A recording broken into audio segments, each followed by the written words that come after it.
magkaroon ng unawaan o magandang relasyon ang China at Pilipinas. Diba? Sa ngayon, no, na nagkaroon ng konflikto ang Pilipinas sa Scarborough Shoal, pinag-aagawan, di ba? Sabi ng China, kanila daw yun. Territorial, ano yan eh, conflict. Territorial, baka, ano ba yan? Borderline. Kumbaga,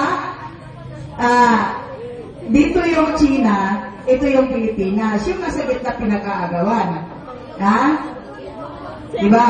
Kung ikaw si Presidente Pinoy, para hindi magkaroon ng giyera, ano ang pinakamagandang paraan para magkaunawaan? Kung ako ang Pangulo ng Pilipinas, ibibigay ko na lang para wala nang marami, para wala hindi na magagawin China at Pilipinas.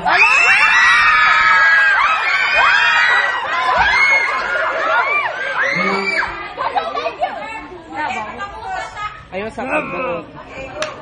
Para wala nang gulo at wala nang